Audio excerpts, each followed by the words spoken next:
All right, guys, welcome back into another PGA DFS video. My name is Eric Paulzine with 9 to 5 Sports. Going to be getting into the Wells Fargo Championship. And now, just looking at it right off the bat, it does seem like a week in which we are going to very easily be able to narrow down our player pool, which in theory should make it a much easier week in DFS and also in betting. So, betting wise, we should be able to have another really solid week. Last week was an easy one once again. First round leader in John Rahm, and also first round leader / outright at 18 to 1. That was kind of, I don't want to say it was a big brain bet, but like it was a bet that was just out there and easy to spot. Top player, obviously, in the field, and most likely to have the first round lead. And so just kind of made sense to do both. But where I was stupid, I didn't bet him to wire. And that's the second straight week in which I've done that, where the top player in the 905 model, ranked out really well, first round leader. Thought they were going to be, a great bet for that. They ended up winning it. And then they also ended up winning the first round or end up winning the tournament as well. So second straight week I've done that. So next time I do that, guys, please tell me to bet them wire to wire. It's just going to be more money for us. So overall, I've been pretty darn solid with the betting picks and DFS picks as well. So we'll get into the recap of last week before we get into the Wells Fargo Championship. So last week, really, you look at the top 20 players in the 9 to 5 player pool, 90% of those players made the cut. The only two that didn't were Tyler Duncan and Chase Seifert. They're the correct plays, just didn't work out. And really last week came down to whether or not you're on John Rahm. If you were, it was a profitable week. And overall, it was a profitable week. This was actually the first time, though, that I've cashed in all 4 showdown slates. And, typically there's one slate that really carries us in showdown. But last week, all 4. So that was pretty awesome. But just looking at the comp courses for this one, because the Wells Fargo Championship is going to be played at a new course this year, or at an old course. The Quicken Loans National was the tournament. It's going to be played at TPC Potomac. So we get those. That's going to be the course history that we're looking at for H1 and H2. And then comp course history-wise, we're looking at the Charles Schwab Challenge.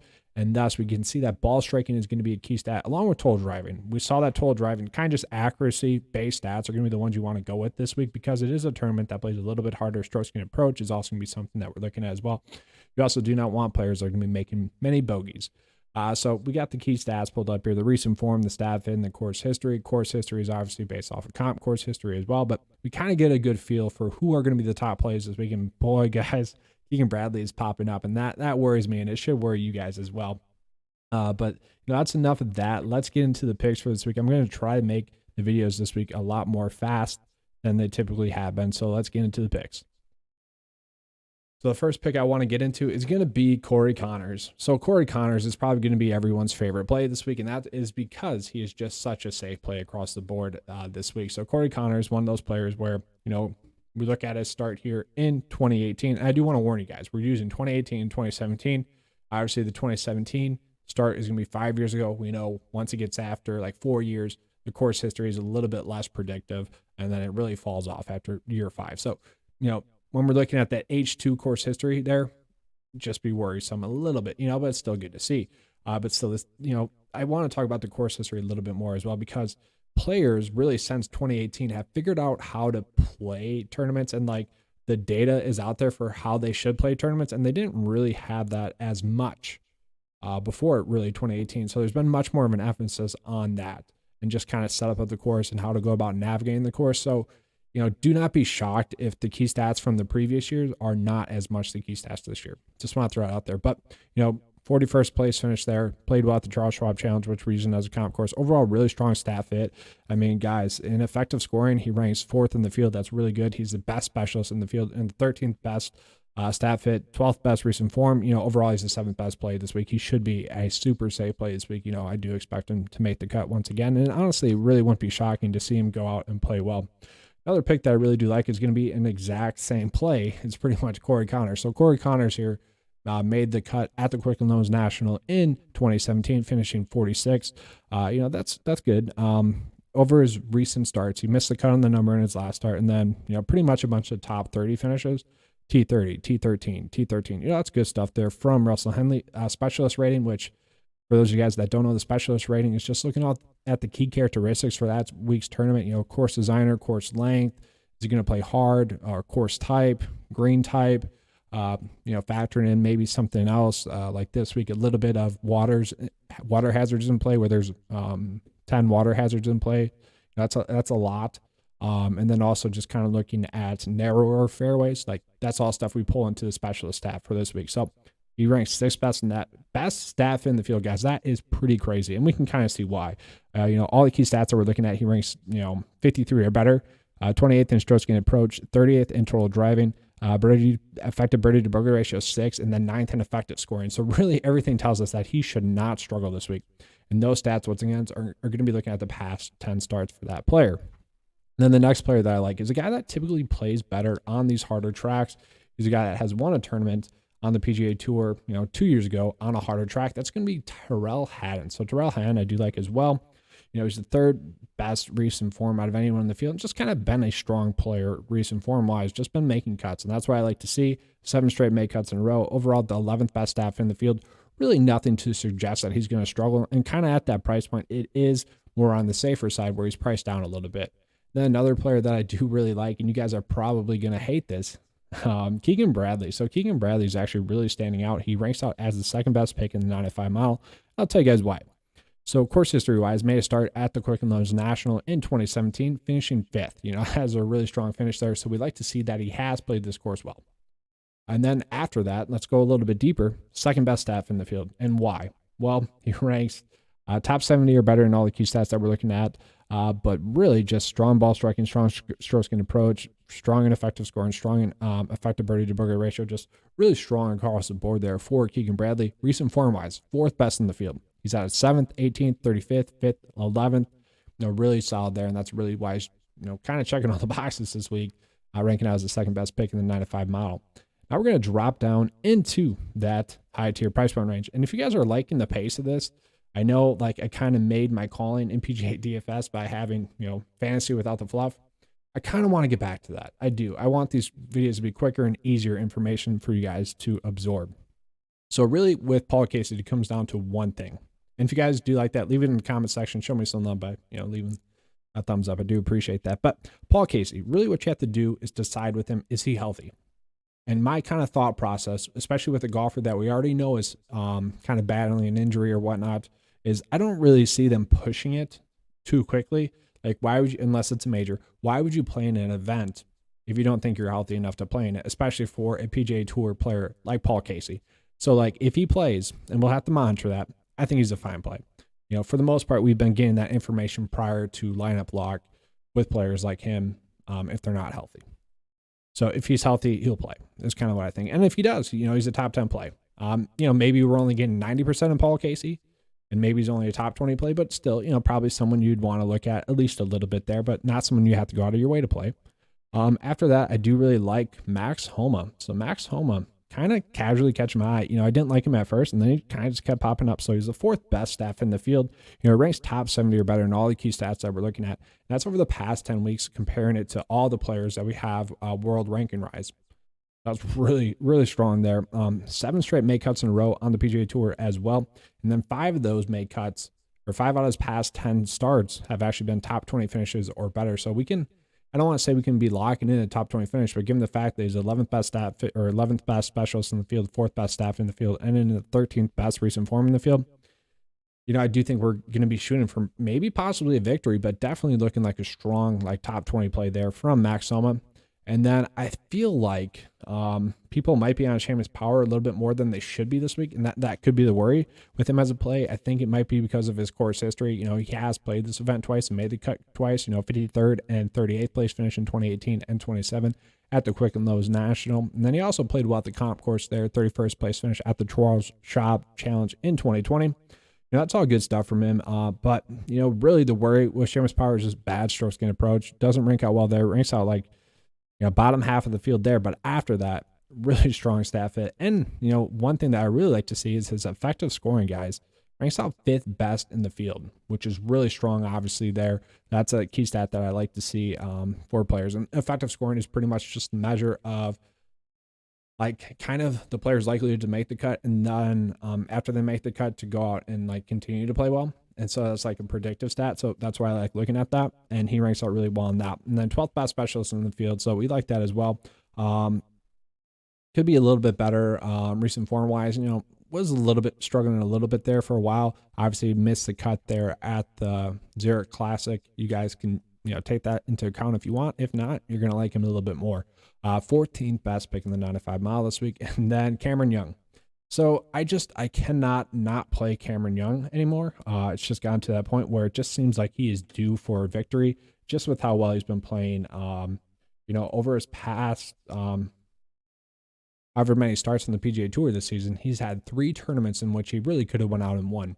And I will say, probably won't have the first round lead once again this week, but he is someone that really has been doing well in first round later. If he does have a favorable tee time, most likely the early tee time, might not be a bad idea to place a little bet on him to, have a first round lead. Or if you're doing matchup bets or the group bets, might not be a bad idea to look at him because he is someone that is kind of popping up as well this week. So Cameron Young, 7th best recent form out of anyone in the field, and that's with 2 miscuts mixed in there somewhat recently, okay? And then we just kind of look at him as a play this season. He has 5 miscuts, but also 3 top 10 finishes, 3 top 3 finishes, okay? 2 runner-ups, well, technically 3 runner-up finishes now. The playoff, I guess, in the last event at the RBC Heritage, he finished 1 off the lead, okay? And then Cantlay and Jordan went to a playoff. Obviously, Jordan ended up winning that one. Just been playing well. The upside's been there for him. It really wouldn't be shocking to see him go out and win an event this week. Now we're going to dip down into that low tier price point here, guys. There are a ton of quality plays here. We're going to see a couple of my core plays pop up here. Matt Kuchar, I really like as a pick. So Matt Kuchar ranks 27th in effective scoring. When tracks out top 5 in the field as well. So really good likelihood that's going to make the cut. And then recent form rise, he ranks out top 17 in the field. If you're to look at the last 3 starts, though, he'd be much, much better.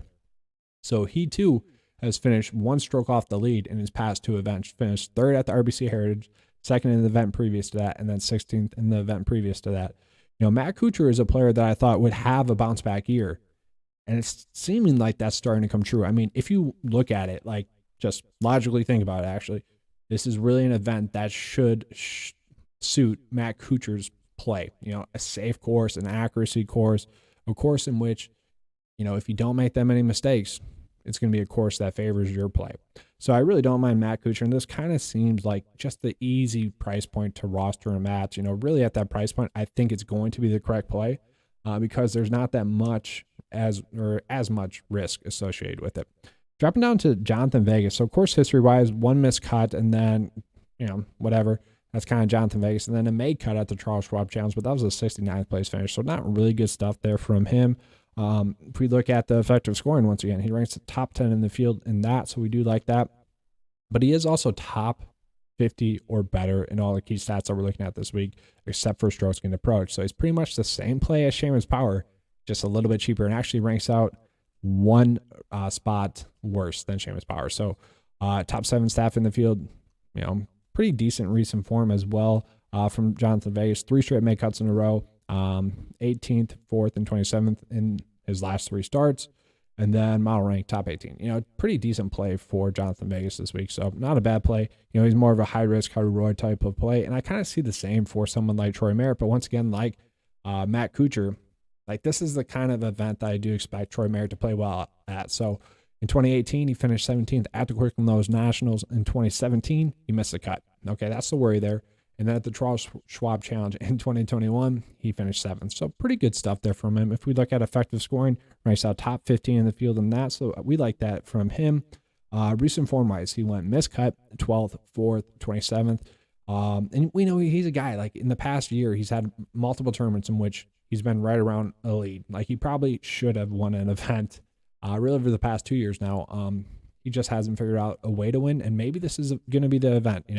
You keep giving yourself opportunities to win. Eventually you will. Look at Xander, look at Patrick Cantlay a couple of weeks ago.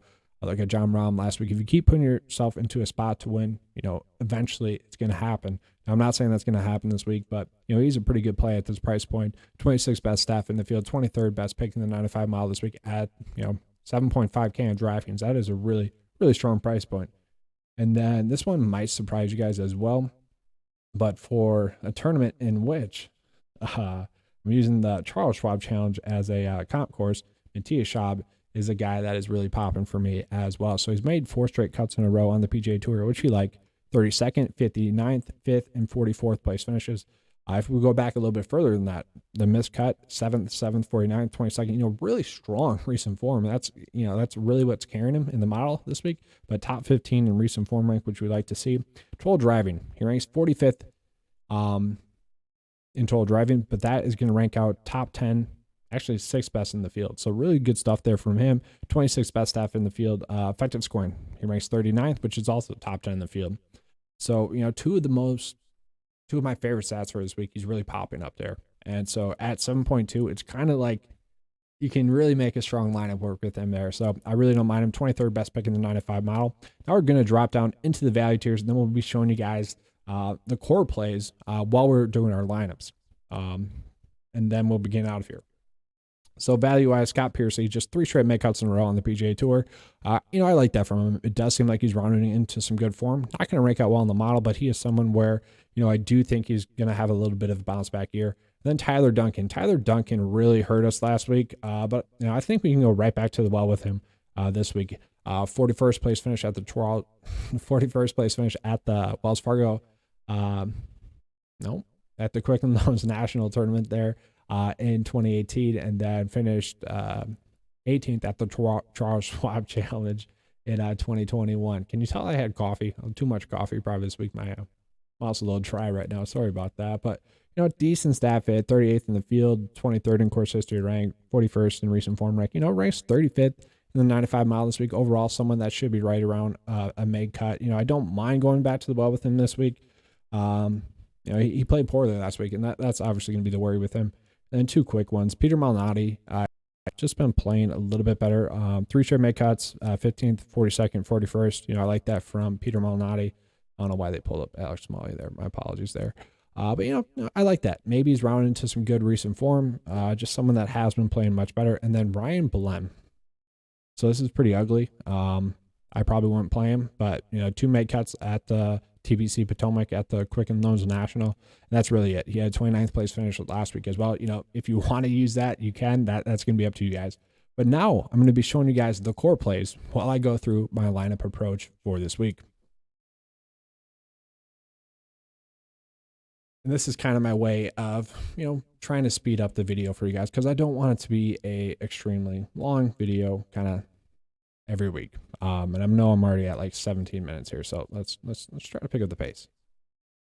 All right, so one player that I think is going to be a core play for me is actually going to be Keegan Bradley, and that's with the caveat that he better not be chalk. If he's chalk, you just avoid him. If he's 20% owned, get out of there. So I'm hoping that's not the case, because it seems like he always misses the cut when that's the case. So as long as that doesn't happen, Keegan Bradley is going to be a good play this week. So, really ranking out as a strong pick, second best pick in the 9-5 mile, because he's second best stat fit, 4th best course history rank, 4th best in recent form rank. So yeah, I really do like Keegan Bradley as a play this week. Max Homa as well. I just feel like Max Homa is a safe play. 7 straight make cuts in a row. Obviously I really like that there from Max Homa. I think he's going to be a strong play for us this week. And then going down lower, so like someone like Matt Kuchar, 3 straight make cuts in a row, 2 tournaments in which he's been 1 off the lead. That is extremely appealing to me. He is a player that I do really like as well. And then I do like Jonathan Vegas at 7.8. I hate trusting him, but heck, I'm playing Keegan Bradley in a lineup, so just F it, and I'm gonna go with Jonathan Vegas as well. I kind of hate trusting him at that price point. And then from there, I try to go like a value play, and I just couldn't make it work. Like Matthias Schaub, like you could play in there, but like who do you get then instead? So like Matthias Schaub, we'll put him in there. Russell Henley, yeah, it just doesn't. That's a little bit too high for Russell Henley. So you'd have to drop down to like Paul Casey, and I just don't want to do that in cash. I don't want to do that in the main build. So what we're going to do is we're going to go off of Matthias Schaub, and we're going to go up to Cameron Young, who obviously we like Cameron Young. And then we're kind of forced into this weird price point here. Like Webb Simpson, I don't mind. This is right on the number. Obviously, I'll probably change this. Webb Simpson, it's kind of the same thing as Paul Casey, where, yeah, if Webb is healthy and, this should be a great course for him. And like all in all, Webb should make the cut. I'm not really worried about him making the cut. It's more or less the upside with him. So really not a bad build here as a whole. And it's not a bad build. Like this should be a pretty good build. 72% chance to get 6 or 6 across the cut line. That's pretty solid. Of course, history rank, not the best, but we really don't have to worry about that as much this week. 14th best stat fit or average stat fit rank is 14th. Recent form rank average is 12th. And the model rank average is 15th. So pretty solid build here. All right, but that is all I have for you guys this week. I hope this video was faster and easier. I know it's about 10 minutes faster. Probably not as much as I would have wanted, but hopefully this was a little bit quicker and easier for you guys to use this week. All right, that's all I have for you guys. Let's have a good weekend as always. Let's keep cashing.